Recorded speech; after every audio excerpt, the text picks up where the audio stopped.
I'm Bill with TANDEMKROSS, making good guns great. Before I get started, let me ask you to please like and share this video on whatever social media platform you found it on.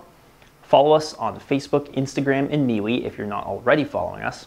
And if you're watching this on YouTube, please click subscribe and the notification bell so that whenever we upload a new video, you'll find out right away. So let's say you just got a brand new optic for your firearm. Maybe it's a red dot for your Steel Challenge rifle. Maybe it's an adjustable fiber optic front and rear sight set for your Taurus TX22. Anyway, you slap it on your firearm and take it out to the range. You're ready to ring some steel and shred some paper. You load it up, point it down range, get the target in your sights, you pull the trigger, the gun goes bang. But to your dismay, the steel remains unrung and the paper remains unshredded. The bullet hit nowhere near where you wanted it to because you're not sighted in yet. Sighting in a new optic can be a slow and complicated process, and while it can be sped up considerably using tools like a laser bore sighter, for example, it's important to understand the concepts and the terminology behind sighting a new optic in and how to do it without any special tools, besides of course the ones that you might need to actually adjust the sight. So that's what I'm going to show you how to do today. Let's get the easy part out of the way first, the physical act of adjusting the sight. Most, but not necessarily all, adjustable sights have two different aspects that you can adjust: windage and elevation. Windage is the left to right angle of the sight. If you adjust the windage, you move your bullet's point of impact along the x-axis of your target. Elevation is the up and down angle of the sight. If you adjust the elevation, you'll move the point of impact along the y-axis of your target. Combined, adjusting these will let you get your bullet to land wherever your sight is pointing. Most sights have little screws or knobs that can be used to adjust the windage and elevation. Typically, these don't turn smoothly, but rather click in small increments so that you can measure how much your point of impact will be moving more precisely. The location of these knobs on the sight and how the amount and direction you turn them relates to the amount and direction your point of impact will move can vary between sights. So it's best to look at the manufacturer's instructions before you go wild adjusting things. So now that you know how to adjust your sight, how do you know how much to adjust it? To explain that, I'll have to explain a concept that can be a little confusing. It's MOA, or minute of angle. Strictly speaking, MOA is an angular measurement. 1 minute of an angle is 1/60th of a degree. But in gun parlance, people typically use MOA in a sentence like this: 1 MOA at A yards is B inches. This refers to how what's called the chord of an angle widens as the distance from the point of origin increases, but the measurement of the angle remains the same. So how do people actually use all this geometry stuff to sight in a gun? How do you know what numbers to plug into A and B, and how do you use that info to know how much to adjust?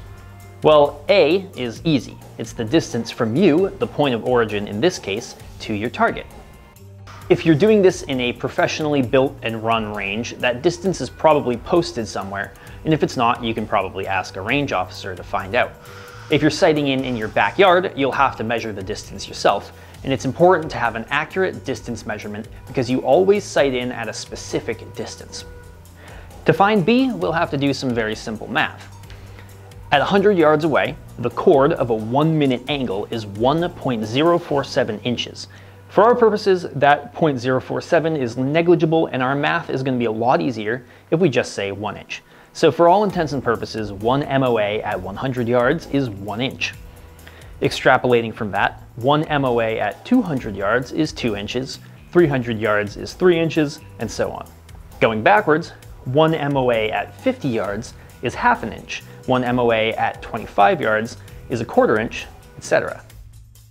So how does this translate to sight adjustments? Well, remember before when I said that one click of the knob or screws on your sights moves your point of impact a very precise amount? That amount is measured in MOAs. How many MOAs each click moves your point of impact can vary depending on the optic, but common amounts are quarter MOA per click, half an MOA per click, and 1 MOA per click. But it might not actually be any of those, so make sure you know which one your optic does before you start adjusting things. So this is just an example, a simulation, but let's say that we have a sight that moves our point of impact half of 1 minute of angle per click. and that we're sighting in at 25 yards.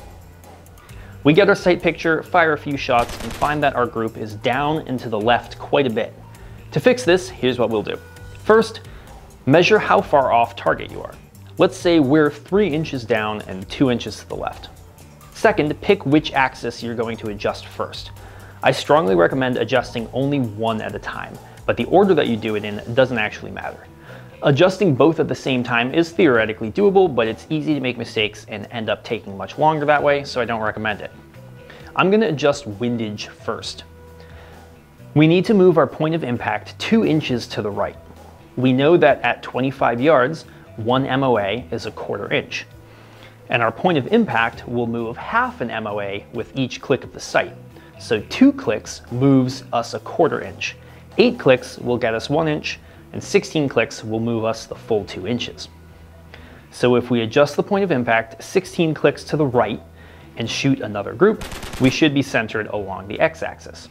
Now knowing that 8 clicks moves us an inch, it's easy to adjust the elevation too. 24 clicks up will get us centered along the y-axis, and thus totally centered and sighted in. And that's all there is to it.